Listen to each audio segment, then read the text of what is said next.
So these questions that arise sometimes about what I see in meditation or experience in meditation, they're slightly tricky to answer in a big group setting. And the reason for that is that really anything that happens in meditation is right.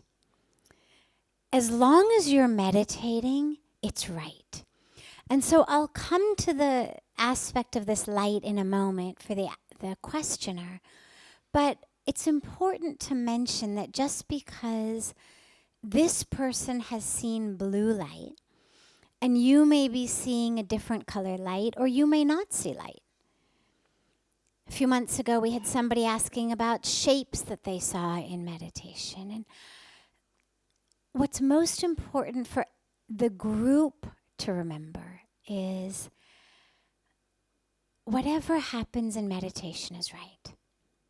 The only wrong way to do meditation or wrong thing to happen is not to do it, or to call it meditation, sit down, close your eyes, and allow yourself to make shopping lists or lists of everything that's wrong with the person you married or with your children or with your in-laws or with colleagues or employers or employees.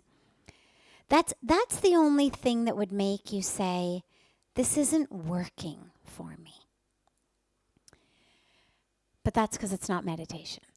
If you're really meditating, if you're really aiming, regardless of how long you manage to get between thoughts, regardless of the stillness, regardless of what you're able to attain, if you're actually meditating, it's right.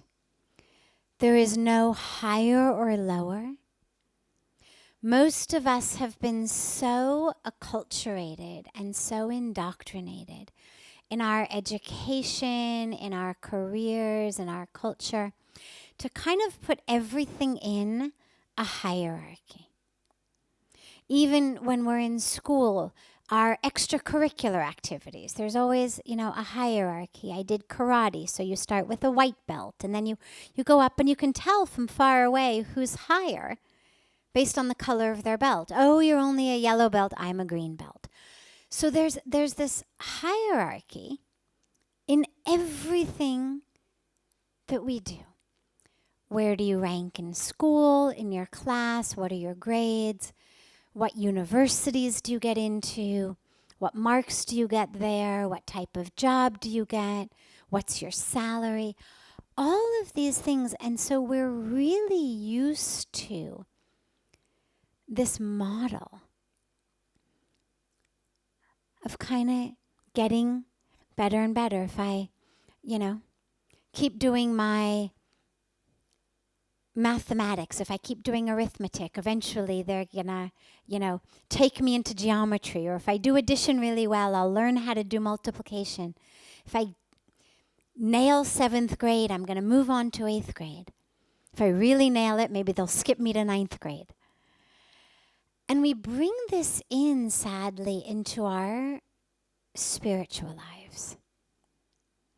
If I just had the right guru or the right mantra or the right course or the right CD, then I'd get here. As though if you just could get the right math tutor, you'd end up with an 800 on your math SATs, and it's just about finding the right tutor or the right program. It's not how meditation works. Meditation is about connecting with the self. As we've emphasized, the last few nights have been variations on this theme. And although our self is one, the way we experience that self is different. So each of us has the same self, but because we're in different bodies, because we're in different vehicles, we're going to experience that self differently. So although you and I are meditating, on the same self. There isn't, Sadhviji self and Rekhaji self. It's just self. There's no my soul, your soul. It's just soul. But because of the vehicle, my way of experiencing soul is going to be different than your way of experiencing soul. Certain meditation techniques are going to work for me. Different ones are going to work for you. Not because we're going to different places, but just because our way of experiencing it is different. What runs this microphone? Electricity. What runs the lights? Come on, I gave you a clue. Electricity. What runs the camera? Same thing is running them all.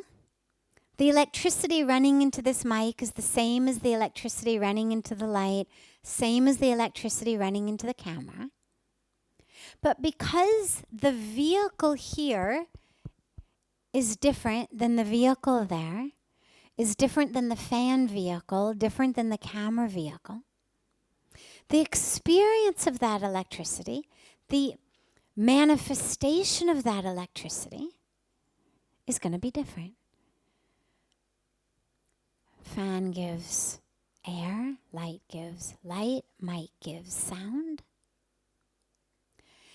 So when we go to meditate, we're meditating on self, not myself and yourself, but just self.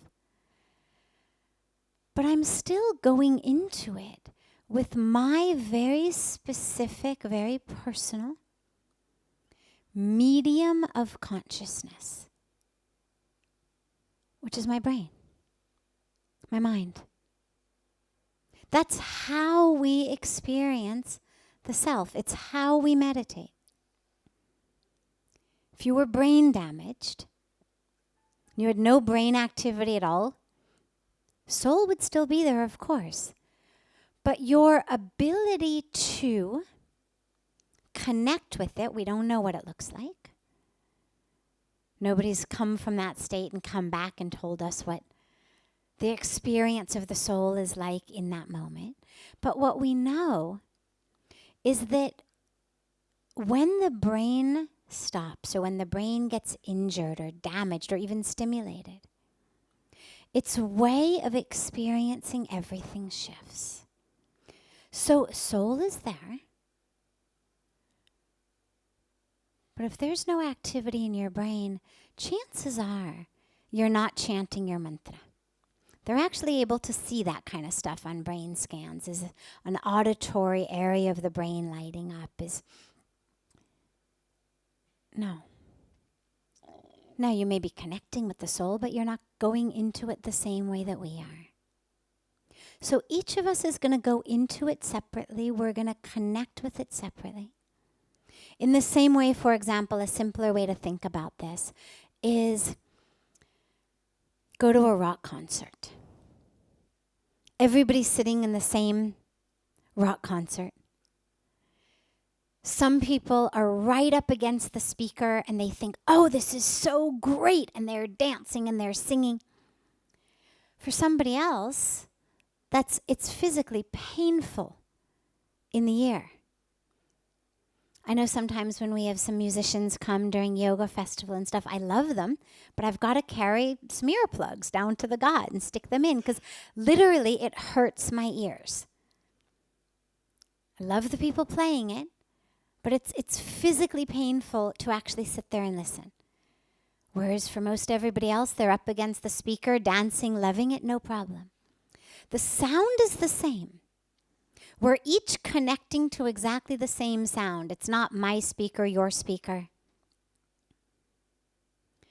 But the way that my ear senses it, the way my brain perceives it, is different from the way somebody else's ear senses it and brain perceives it. In the same way, when we go to connect with the self is one. But we're going into it with the mind, remember? It's my mind that says, chant my mantra, focus on my breath. It's the mind that is aware that I've trailed off on a thought that reminds me to bring it back. The mind is not always the enemy. In times like that, the mind is the friend. It says, you've gone off. Bring it back. So we have different ways of experiencing the self.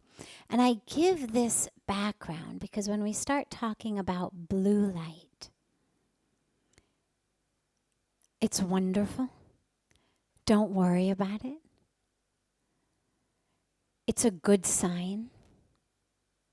But the truth is, I'd say that if you said, I see purple light. I'd say that if you said, I see yellow light. I'd say that if you said, I see no light. The simple fact that you are experiencing meditation, that something other than shopping lists and thoughts and regrets and fears and desires are coming up, that you're actually in a state of meditation enough that anything happens, whether it's light, whether it's shapes, whether it's simply stillness. Because that also happens. Anything that happens in meditation is right, because it means you're meditating. So to the person who asked this question, don't worry. The fact that it keeps happening even when you take breaks from meditation is what we call grace. It's the universe not giving up on you. Because all of the rest of things in life are not quite like that. You can't take 2-month breaks at a time from 7th grade and still expect that they're going to pass you into 8th grade next year. You can't take months of breaks from your job and expect you're going to get the next promotion. This is grace. This is the universe saying it's okay. As Pujya Swamiji always says, God doesn't open our old files. So this is the universe having love and compassion and grace and saying, it's okay, honey. I'm still here. You haven't come and connected for 2 months. I've missed you. You've been away, but no problem, here I am. And what I would say is, don't let 2 months go by again. So it's the universe giving you a gift, the gift of grace.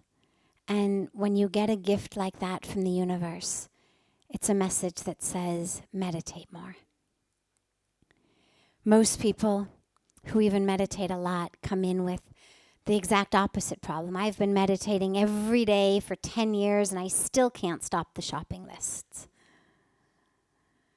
I still can't stop thinking about my mother-in-law. I still can't stop thinking about my next door neighbor. So if you with 2-month breaks are getting this experience, meditate more.